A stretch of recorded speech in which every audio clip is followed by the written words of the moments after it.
Muito bem, a outra questão interessante é o desafio que os apóstolos enfrentaram. Os apóstolos enfrentaram grandes desafios no tempo da igreja primitiva. Então, os apóstolos, especialmente o apóstolo Paulo, eles enfrentaram dificuldades.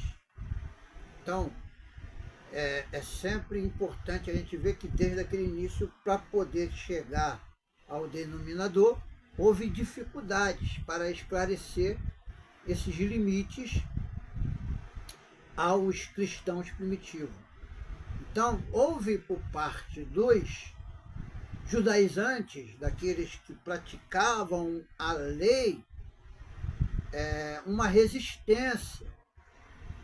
Então, que insistiram em impor prática judaica aos cristãos gentios. Então, eles queriam que aqueles que se convertessem ao Evangelho também fossem adeptos das regras e ritos do judaísmo.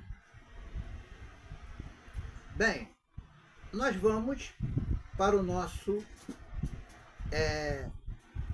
tópico número 1. Tópico número 1. Preservando-se contra a tendência judaizante. Então, a primeira coisa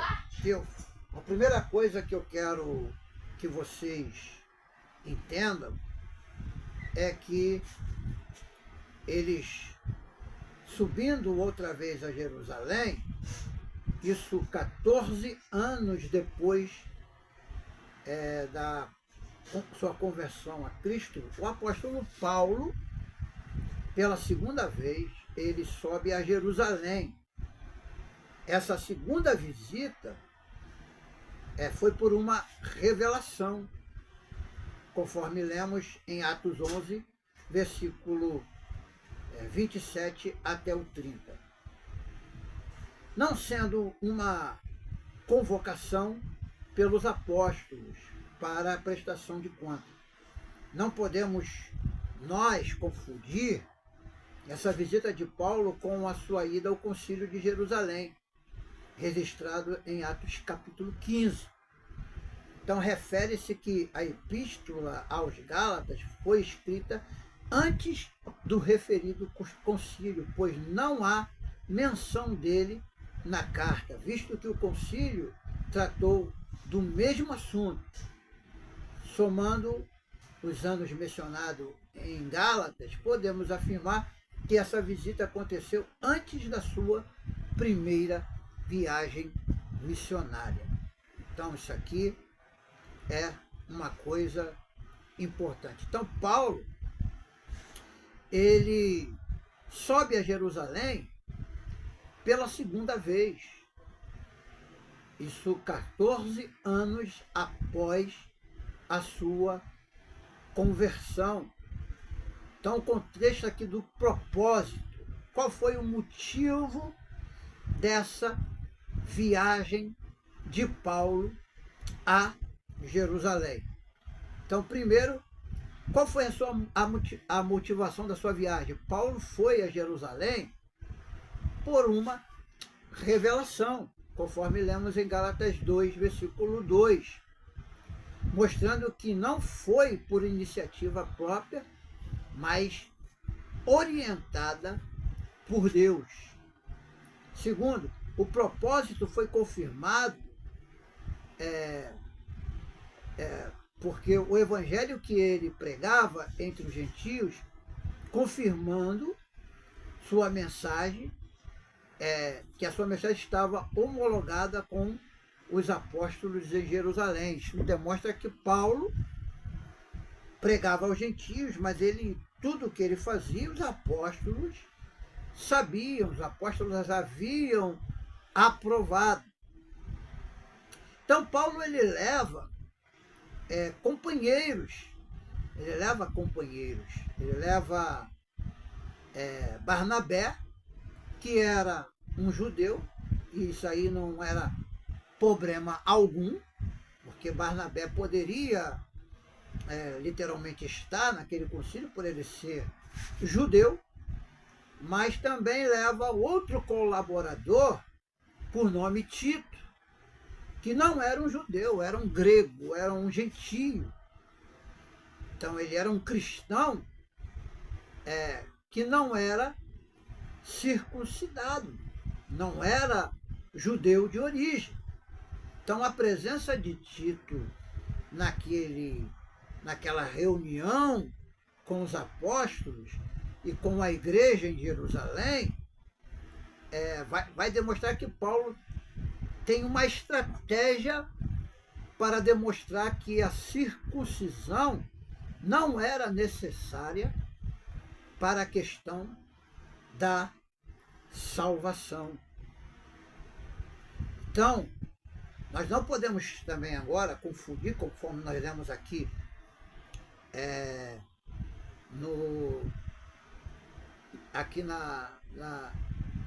primeiro tópico, no primeiro subtópico e no primeiro tópico, nós não podemos confundir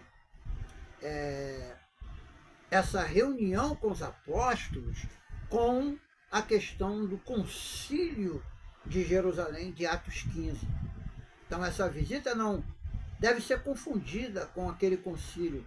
Na carta aos Gálatas não há sequer nenhum momento a menção do concílio, apesar de tratarem de assuntos muito semelhantes. Então vamos continuar a nossa leitura. O segundo objetivo da reunião. É bom lembrar que essa reunião não foi um concílio, nem um sínodo. É possível que essa segunda visita, por meio de revelação, no versículo 2, tenha ligado com Ágabo, pois a missão de Paulo, pelo que parece, foi levar donativo para os irmãos pobres da Judéia. Atos 11, versículo 27 ao 30. Aproveitando a ocasião, o apóstolo expôs o evangelho que tinha pregado aos gentios há 14 anos. Isso não é coisa, não foi uma coisa rápida, já era 14 anos, ele já estava pregando aos gentios. Ele tinha convicção de que recebeu esse evangelho de Deus e estava consciente de que sua subida a Jerusalém era em obediência a uma ordem divina. Então isso aqui é muito importante. Por quê? Porque Paulo, ele vai a Jerusalém com uma missão. O comentarista diz aqui que a sua missão era levar doações a cristãos pobres, a irmãos que estavam debaixo de pobreza. Isso demonstra que Paulo havia conseguido muitos recursos, mas nessa ocasião ele aproveita e se encontra com a igreja de Jerusalém. E ele traz essa questão como uma obediência à ordem divina, de que ele deveria apresentar o evangelho que pregava aos demais irmãos e apóstolos.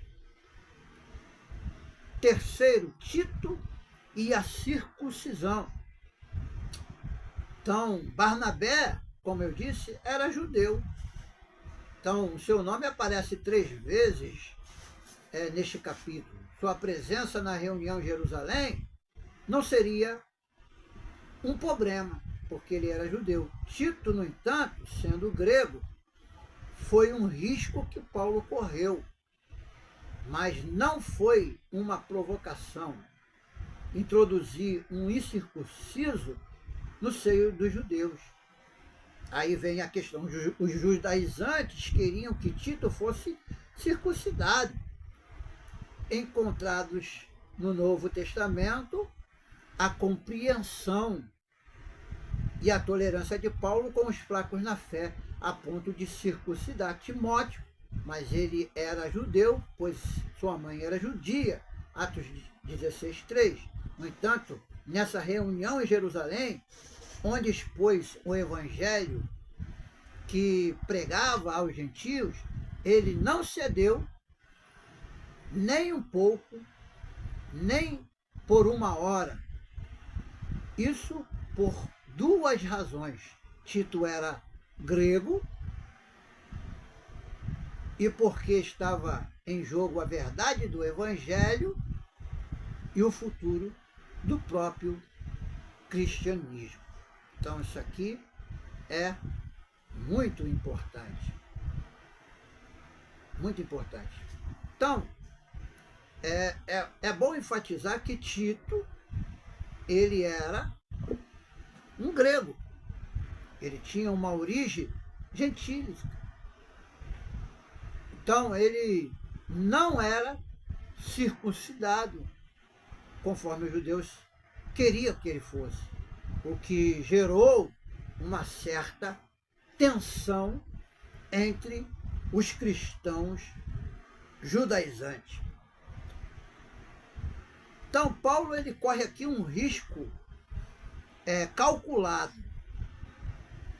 Ao levar Tito à reunião em Jerusalém, Paulo assumiu um risco. Qual foi o risco? Ele assumiu um risco de uma confusão doutrinária que existia entre os crentes judeus.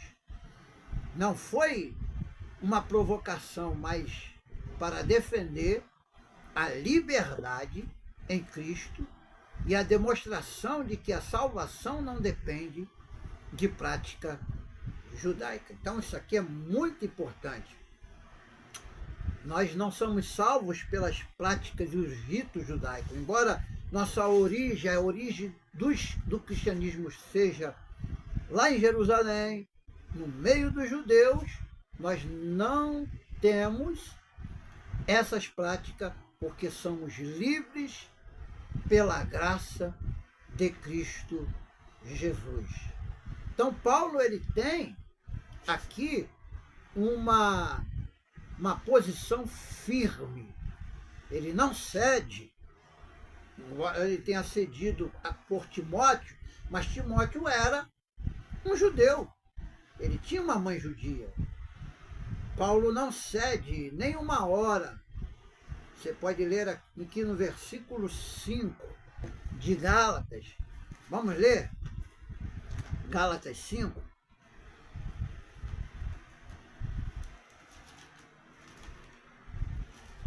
Gálatas 2:5.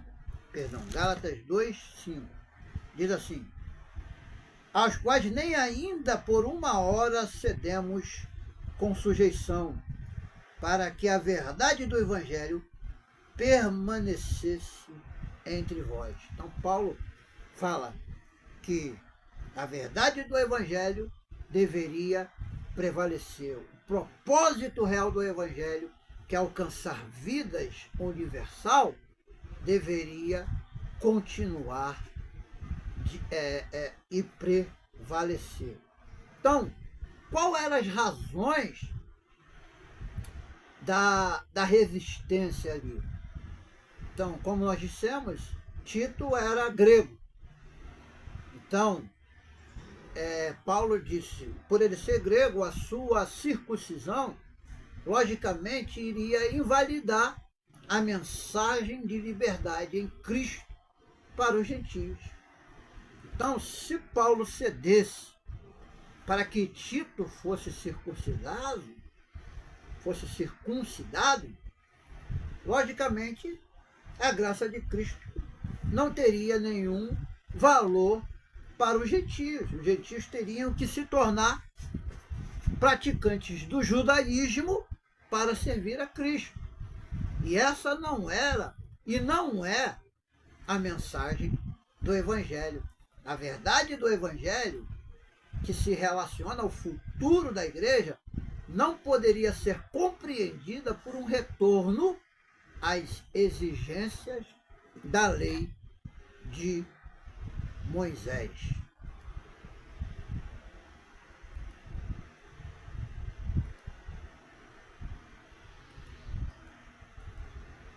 Bem, vamos para o tópico número 2. A tendência judaizante no início da igreja. Primeiro subtópico diz: o espanto do apóstolo. Tão logo Paulo retornou de sua viagem, ficou sabendo que os irmãos da Galácia estavam vivendo outro evangelho. E isso deixou o apóstolo estarrecido e atônito pela rapidez do desvio deles. Então, vê que há um desvio na igreja de Gálatas. Vamos ver aqui Gálatas 1, versículo 6, para nós entendermos. Vamos ler as Escrituras. Maravilhando-me que tão depressa passavam daquele que vos chamou a graça de Cristo para outro evangelho. Então, veja só que a qual não é outro, mas senão alguns que inquietam e querem transformar o evangelho de Cristo. Então já existia ali, entre os cristãos gentios, um grande problema. Então o verbo grego metakristi deixa aqui a palavra para abandonar, desertar, mudar de pensamento, virar a casaca. Quem já viu aqui, virar a casaca. Mas a palavra mais simples para isso é a questão da apostasia, o desvio da verdade, da fé. Então a pessoa conheceu o evangelho, mas acabou se desviando dele. Então, o que o apóstolo emprega nessa passagem era usado na antiguidade, quando alguém desertava do exército ou se rebelava contra ele. Isso significa também mudanças de partido político. É como se eu fosse político de um grande partido, mas de repente cismasse de ir para o partido inimigo. Então essa filosofia e religião. Em outras palavras, aqueles irmãos gálatas estavam abandonando a fé em Cristo. Então, isso aqui é importantíssimo. Eles estavam abandonando a fé em Cristo. Então,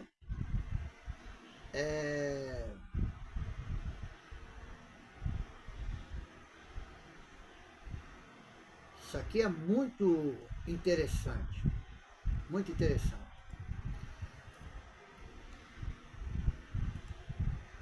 Segundo subtópico do tópico 2. Quem eram os judaizantes? O termo judaizante vem do verbo grego ioudosso, viver como judeu. Então, eles queriam viver uma vida judaica, adotar costumes e ritos judaicos. E aparece uma única vez no Novo Testamento, aqui em Gálatas 2, versículo de número 14. Vou ler com vocês. Mas quando vi que não andavam bem e diretamente conforme a verdade do Evangelho, disse a Pedro na presença de todos: se tu, sendo judeus, vive como os gentios e não como judeu, por que obriga os gentios a viverem como judeus? Então eles eram, os judaizantes, eles eram opositores de Paulo. Eles eram aqueles que não tinham um acordo com Paulo, identificados também como falsos irmãos. Veja no versículo 4. E isto por causa dos falsos irmãos, que tinham entremetido e secretamente entraram a espiar a nossa liberdade, que temos em Cristo Jesus, para nos porem em servidão. Então, Paulo identifica esses judaizantes como falsos irmãos. São reconhecidos nos capítulos anteriores, nos versículos 7, no 1, em Gálatas 1, 7, como os que se apresentam como enviados por Jerusalém, a igreja mãe. Na verdade, esses homens saíram de Jerusalém por sua própria conta. Tiago negou formalmente as declarações deles, dizendo que não havia enviado. Eram legalistas entre os judeus, que por isso chamamos judaizantes. Esses judeus convertidos ao Senhor ensinavam que os gentios deveriam observar a lei de Moisés como condição para a salvação. Nosso subtópico número 3, do tópico 2, o clima de tensão. Não é necessário muito esforço para perceber o quanto Paulo e Barnabé foram pressionados pelos judaizantes diante dos demais apóstolos em Jerusalém. Então o texto já diz tudo, o texto já fala literalmente de tudo. À luz do versículo 9, parece que somente João, Pedro e Tiago estavam presentes. Os outros apóstolos deveriam estar em plena atividade missionária em outras regiões. Os judaizantes, chamados de falsos irmãos, conseguiram furar o bloqueio e entraram sem serem convidados à reunião. Versículo 4. Eram inimigos da liberdade cristã, do evangelho de Paulo e do próprio cristianismo. O pior de tudo é que essas pessoas estavam infiltradas na igreja. É o que mais nós temos nos nossos dias, pessoas que se infiltram no nosso meio, mas não concordam com nada daquilo que eles ouvem. Eles querem debater, eles querem contradizer tudo aquilo que ensinamos. E conseguiram entrar em reuniões apostólicas. Então, os judaizantes eram o quê? Inimigos da liberdade cristã. E eram inimigo do evangelho de Paulo e inimigo do próprio cristianismo. Bem, vamos para o nosso tópico de número 3. Nosso tópico de número 3. A tendência judaizante hoje. Então, o tópico número 1 começa com a questão do o mesmo evangelho. Então, o evangelho é um só. Não há dois evangelhos. O evangelho de Pedro e de Paulo, também chamado respectivamente de evangelho da circuncisão e da incircuncisão, são meras formas de apresentação, mas o conteúdo é o mesmo, ambos recebendo uma incumbência da parte de Deus, mas com audiências diferentes. O compromisso de Paulo era com os gentios. Ele foi constituído por Deus apóstolo e doutor dos gentios. Nós podemos ler lá 1 Timóteo 2, 7. Vamos ler? Para a gente não ficar só em palavra. 1 Timóteo 2, 7. Para que digo a verdade em Cristo, não minto. Foi constituído pregador e apóstolo e doutor dos gentios na fé e na verdade. Então, Isso aqui eu estou lendo na Revista Corrigida Fiel. Essa parte aqui, digo a verdade em Cristo não minto, ele está entre os colchetes, pode não estar no texto original. Para pregar aos não-judeus. Para pregar aos não-judeus. Romanos 11, versículo de número 13. Vamos ler? Romanos 11, 13. Romanos 11, versículo 13. Diz assim: porque convosco falo, gentios, que enquanto for apóstolo dos gentios, glorificarei o meu ministério. E o Pedro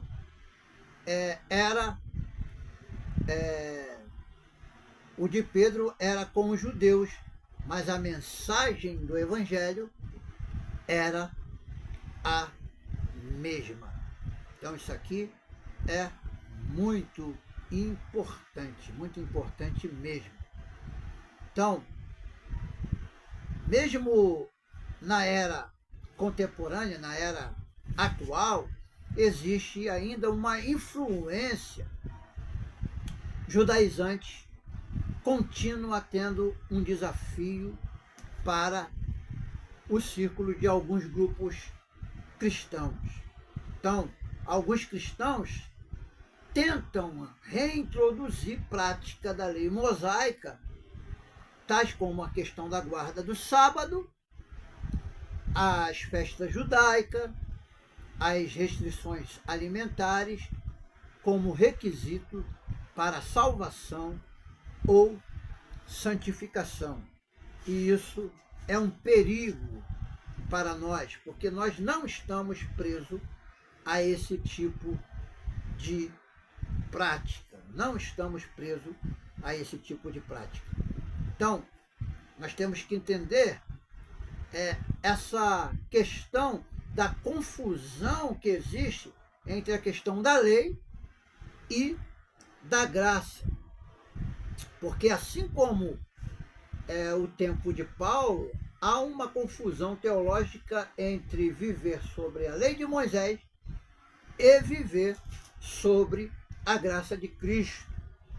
Então, essa tendência ignora a plenitude do sacrifício de Jesus, que cumpriu completamente a lei. Então, nós temos que tomar cuidado para que nós não possamos ignorar a questão de que Cristo já se fez sacrifício.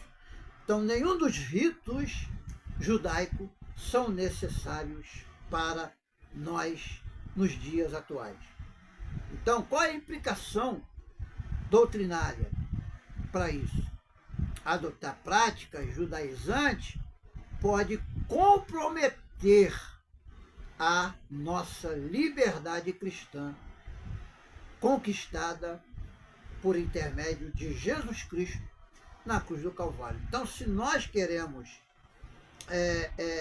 compreender o que somos em Cristo, nós não precisamos literalmente observar os ritos cerimoniais e as leis judaicas. Nós temos que nos basear no Evangelho ensinado por Cristo através da graça salvadora. Então, se nós fazemos essas coisas, gera um retorno ao que chamamos de legalismo. E o que é um legalismo? Legalismo é o enfraquecimento à fé na suficiência do Evangelho. É expor ritos, dogmas religiosas por questão obrigatória, sem meramente estar baseado no que ensina Jesus e os apóstolos. Então, qual é a mensagem de Gálatas para nós hoje?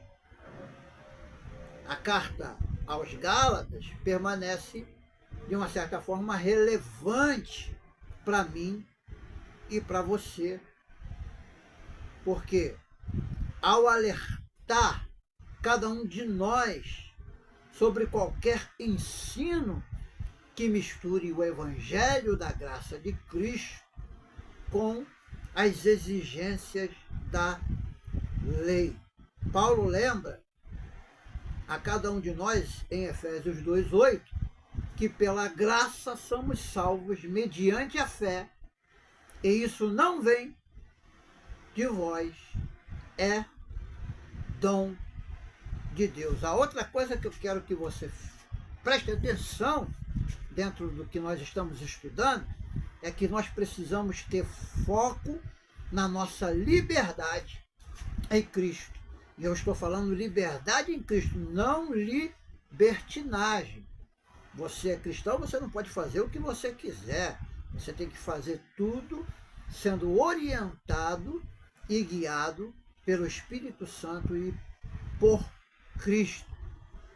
Então, o cristianismo, ele deve fundamentar na liberdade espiritual oferecida por Jesus e no novo pacto que há na graça. Então, a verdadeira adoração, conforme Jesus falou para aquela mulher, é aqueles que adoram em espírito e em verdade e não que vivem rituais ou observâncias externas. Porque rituais, se nós formos trazer todos os rituais judaicos para o nosso meio, nós vamos ter que sacrificar animais, vamos ter que botar roupa sacerdotal, vamos ter que nos circuncidar, vamos ter que usar muitas outras coisas que os judeus faziam e que não há uma necessidade direta àqueles que pregam o Evangelho da Graça. Então, vamos continuar aqui na nossa revista. Então, segundo aqui, o perigo da doutrina judaizante. Esse é o segundo subtópico.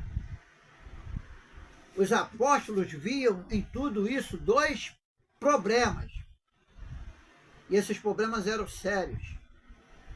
A ameaça à liberdade cristã e o perigo do cristianismo se tornar uma mera seita judaica, que já existia muitas na época de Jesus. A gente conhece as principais, como os essênios, os saduceus, os fariseus e etc.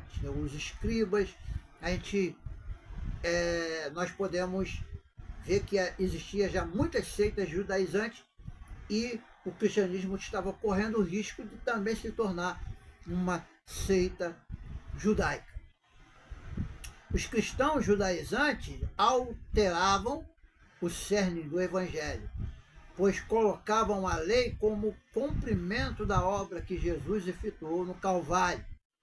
Era, de fato, outro evangelho. Por isso o apóstolo Paulo os amaldiçoou.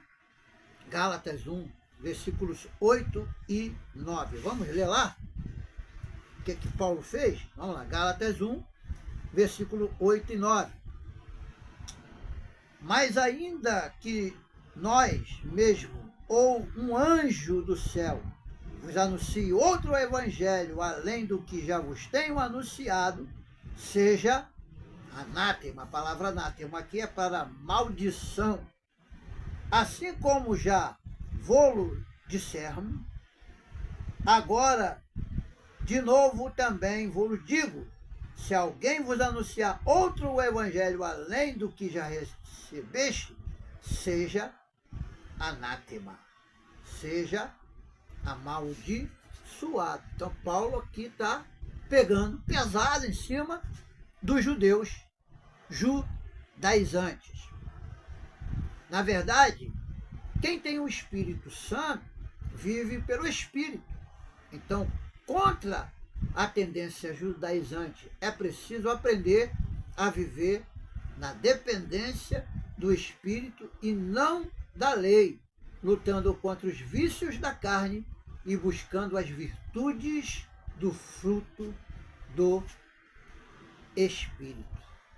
Então isso aqui é muito importante, porque nós devemos ter como nosso alvo buscar o fruto do Espírito e não as tendências dos rituais judaicos.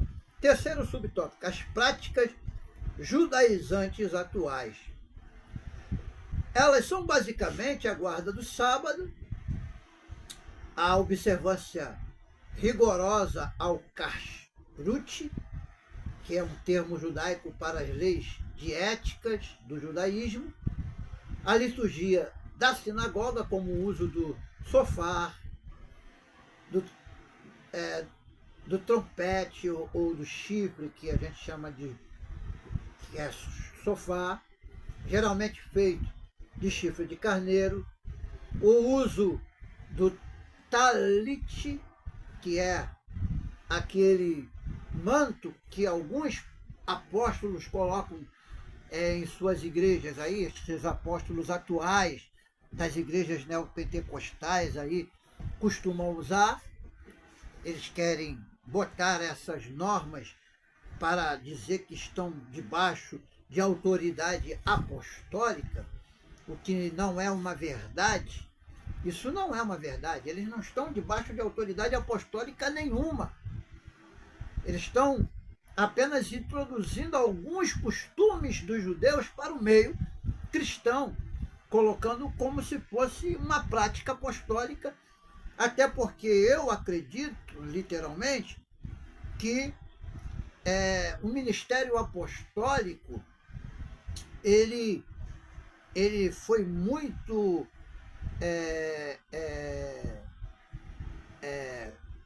grande no período do primeiro século da igreja.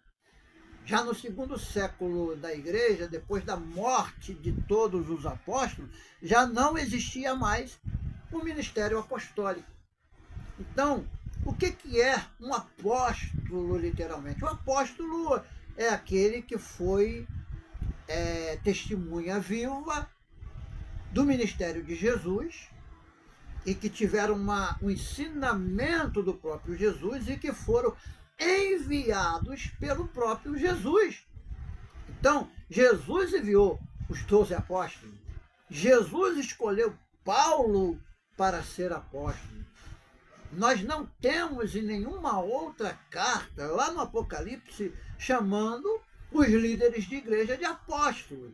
Nós temos a instituição de bispos, que eram supervisores, que eram aqueles responsáveis por uma congregação local, e tinha os diáconos, que eram os auxiliares nesse ministério, mas não há nenhum relato de que existia apóstolo depois da morte, porque o último apóstolo que morreu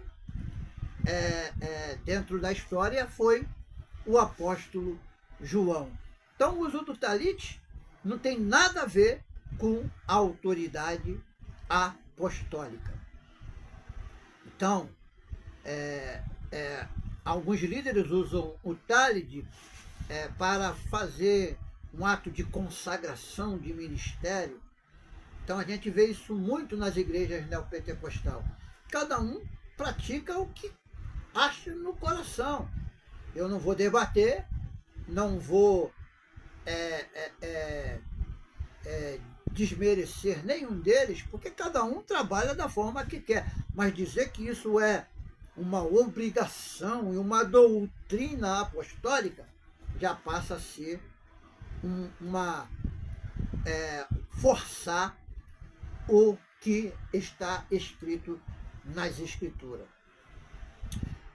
Então, e o uso do kippah ou solidel, que é aquele círculozinho colocado sobre a cabeça, que os judeus religiosos usam sobre a cabeça. É normal que você passa na rua onde tem perto de uma sinagoga judaica, você vai ver os homens, as crianças, tudo usando a kippah. Então isso aqui natural. Então, os judeus messiânicos, principalmente os em Israel, seguem a tradição judaica. Isso acontece simplesmente para preservar a identidade cultural deles e tem amparo neotestamentário. Então esse amparo é neotestamentário. Isso não é bíblico, não tem nenhum texto bíblico. É alguém chamado estando circuncidado, fique circuncidado. 1 Coríntios 7, versículo 18.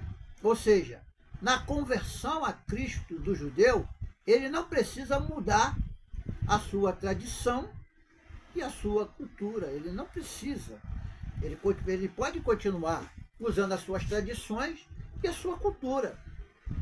Então, isso aqui é muito importante mesmo. Mas tem algumas coisas que eu queria falar com vocês a respeito dos judeus. Nós vamos falar aqui dentro da questão dos judeus.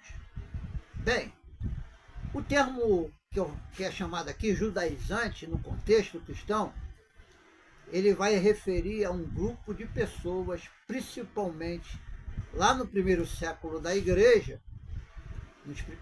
nos primeiros séculos da igreja do cristianismo, que insistiam na necessidade de que os cristãos gentios observassem as práticas das leis judaicas para serem plenamente aceitos na comunidade cristã. E essas práticas incluíam a lei de Moisés, a lei mosaica, também a questão da circuncisão, a observância do sábado, o cumprimento das restrições de ética e as festividades judaicas. Então isso aí era o que eles exigiam, os judaizantes. Mas eu quero falar sobre a questão dos judeus messiânicos. Isso aqui é para você anotar aí, você ter uma anotação e ter uma base de quem são os judeus messiânicos. Bem, aqui no Brasil, nós temos algumas sinagogas judaicas messiânicas. Uma das mais conhecidas que eu conheço e de vez em quando eu assisto até vídeos aqui no canal do YouTube, é de um grupo, de um ministério que nós chamamos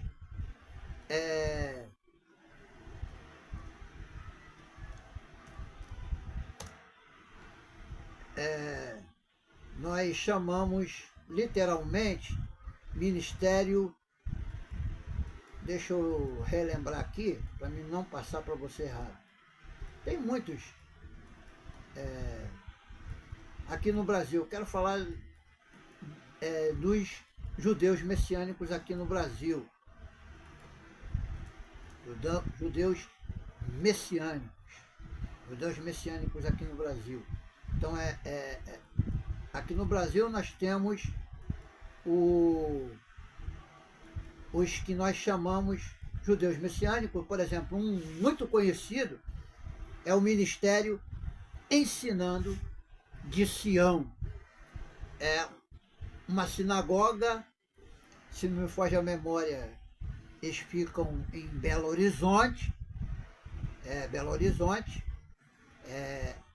Tem professores lá conhecidos como o professor Mateus Zondona, quer dizer, eles ensinam o judaísmo messiânico. Então é uma das mais conhecidas. Tem outras sinagogas que eu não conheço, mas aqui no Brasil tem. Porém, nós temos que entender, eu vou falar aqui e eu quero que você me entenda. Talvez alguns outros que estão estudando não vão concordar muito com o que eu vou falar, mas vou falar uma coisa. Não tem nada a ver judaísmo, os judeus messiânicos, com cristianismo. Não há nenhum tipo de concordância dos judeus messiânicos com o cristianismo. Não tem. Até porque eles continuam nas suas práticas judaicas e alguns judeus messiânicos, embora reconheçam Jesus como Messias enviado por Deus, até como Filho de Deus, mas não reconhecem a Trindade. Eles são unicistas. Eles creem unicamente em um Deus e que Jesus é apenas um enviado de Deus e que não é meramente, que não faz parte meramente da Trindade, porque para os judeus messiânicos a Trindade não existe. Eles não aceitam a doutrina da Trindade. Então eles não podem ser comparados com o cristianismo por divergirem nesse ponto. Tem muitas coisas interessantes, a gente aprende muitas coisas com ele. Eu, por exemplo, acompanho de vez em quando vídeos do Ensinando em Sião, que tem explicações muito boas, que eles chamam de Paraxá, e que é coisas dos judeus, e eu não trago nada disso para dentro da igreja cristã. Eu uso aquilo apenas para buscar conhecimento das línguas originais, mas não trago os ritos e os ensinamentos para dentro da igreja que faço parte. Então, uma coisa que vocês precisam entender é que os judeus messiânicos, eles preservam as tradições judaicas. E por preservar as tradições judaicas, uma das coisas que eles preservam é a não crença na doutrina da Trindade. Então, os judeus messiânicos não creem na doutrina da Trindade. Então, então aí eles vão diferenciar do cristianismo. Então não pode se comparar cristianismo com judaísmo. Judaísmo é judaísmo, cristianismo é cristianismo. A mensagem deles, talvez falando sobre o Messias, seja importante, a mesma coisa, mas diverge de nós na forma de pensar sobre a doutrina da Trindade. Então, qual é a crença dos judeus messiânicos? Eles acreditam que Jesus cumpriu as profecias messiânicas do Antigo Testamento com base em Isaías 53 e Daniel 9. Então, isso aqui é muito interessante. Então, uma coisa que eles querem preservar é a sua identidade judaica. Porém, os judeus ortodoxos, os judeus tradicionais, eles têm os messiânicos como cristãos e não judeus. Eles não aceitam, literalmente, judaísmo messiânico. Então, o judaísmo messiânico em Israel não é reconhecido como judaísmo. Embora eles tenham sinagoga, embora eles continuem com seus ritos da guarda do sábado, da observância da lei, eles não são reconhecidos pelos judeus mais religiosos, mais tradicionais. Então é bom entender que em Israel há essa divisão. Então, nós não estamos aqui para falar da divisão do judaísmo, mas dos judeus messiânicos. Então eles usam alguns elementos importantes. Eles continuam observando as suas tradições judaicas, as festas, o sabate, que é o sábado, o Perchá, que é a Páscoa, o Yom Kippur, que é o dia da expiação. Mas o problema é que isso também tem entrado dentro de algumas igrejas evangélicas. Tem entrado dentro de algumas igrejas evangélicas. Por exemplo, tem uma igreja em São Paulo, que ela tem um programa na televisão, de que eles fazem a observância do Yom Kippur. Por exemplo, a igreja do apóstolo Agenor Duque. Eu não tenho nada contra o apóstolo Agenor Duque. É um homem de Deus, Deus o usa.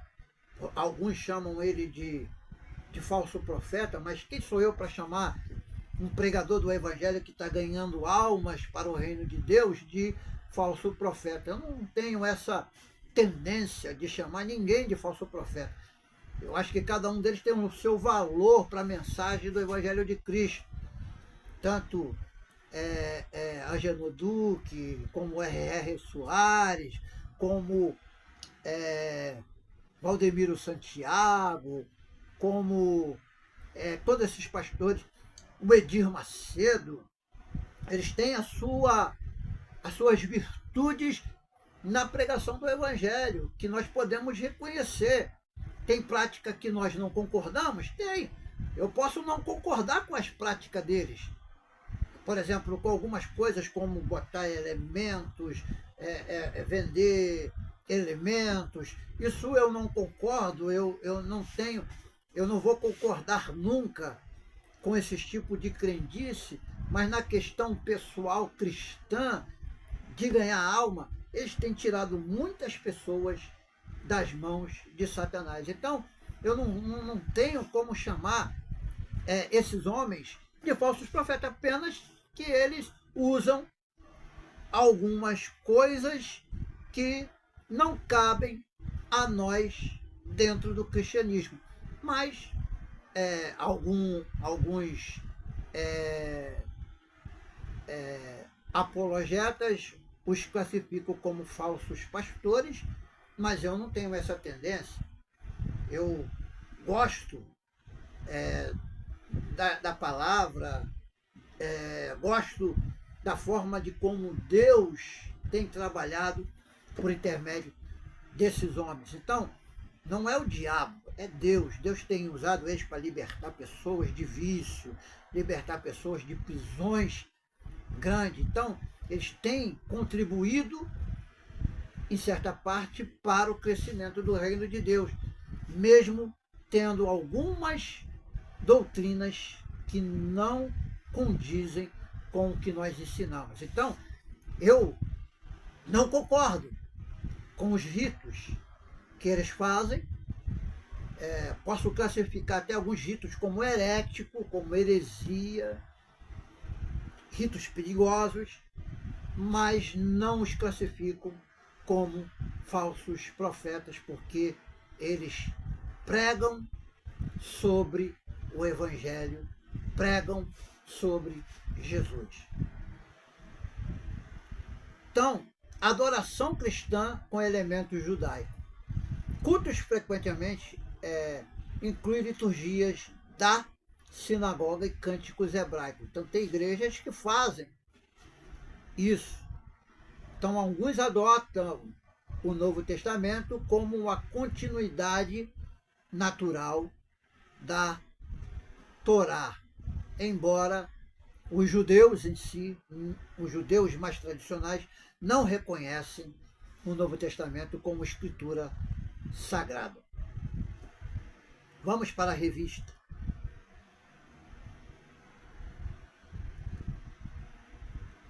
Conclusão. Vamos para a conclusão. Conclusão.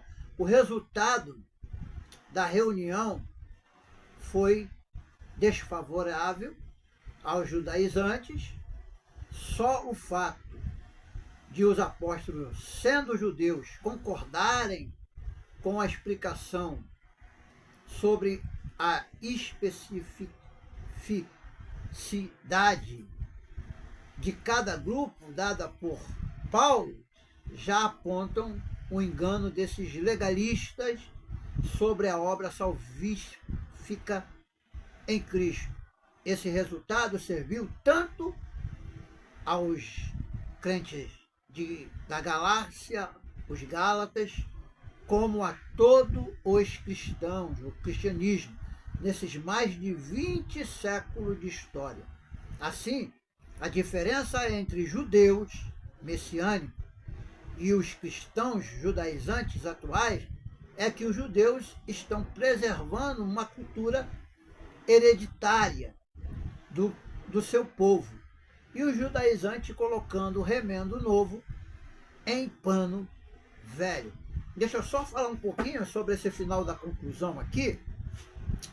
Eles falam que os judeus messiânicos estão preservando uma cultura hereditária. Só que tem uma coisa que eu quero enfatizar. Nem todo judeu messiânico é legalmente judeu. Então você tem que entender isso aí. Um gentio que se converte ao judaísmo, ele tem a obrigação agora de se tornar um judeu e não um cristão. Ele vai se tornar um praticante do judaísmo, mesmo ele não sendo um judeu de nascença. O que o comentarista fala aqui é sobre os judeus naturais, aqueles que nasceram e que têm origem judaica. Tem muita gente em sinagogas que não tem origem judaica, mas se denominam judeus. Não tem origem nenhuma judaica. Nós até pouco tempo tivemos aí um pregador que se intitulou judeu. Um pregador muito famoso. Eu não vou mencionar agora o nome, mas ele começou no meio cristão, pregando nas igrejas evangélicas, mas acabou depois largando a igreja evangélica para poder formar uma sinagoga judaica. Não deu certo a sua sinagoga judaica, agora novamente está retornando ao movimento cristão. E isso traz confusão para a mente de muita gente, porque uma hora ele é rabino, outra hora ele é pastor. Ou ele é rabino judaico ou ele é pastor. Não tem como ser as duas coisas. Pastor é uma coisa, rabino é uma outra coisa. Rabino é um ensinador, é um professor judaico. Pastor é aquele que arrebanha e orienta ovelhas para o reino de Deus. Então, isso aí é o nosso estudo de hoje. Então, é muito importante para nós. Muito importante para nós. Então, dentro do cristianismo, algumas denominações cristãs veem certas práticas judaicas como incompatível com a nossa liberdade em Cristo, que é uma realidade. Então, em resumo de tudo, para terminar essa aula, os judeus messiânicos vivem como judeus culturalmente e teologicamente. Então, eles não têm nada a ver com o movimento cristão. Eles são do movimento judaico, falam sobre o Messias, mas praticam os movimentos judaicos. Mas a sua fé está fundamentada no reconhecimento de Yeshua. Alguns deles não falam Jesus nas suas reuniões. Você não vê os judeus messiânicos mencionando o texto, a palavra Jesus. Eles falam apenas o nome hebraico de Yeshua.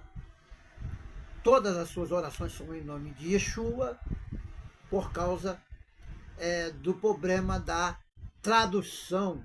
Como não existe letra J lá no alfabeto judaico, eles chamam Jesus de Yeshua. Então, essa foi a nossa lição de hoje. Eu espero que tenha ajudado você para a sua aula da escola dominical. Até a nossa próxima aula, se Deus assim permitir. Deus abençoe a todos.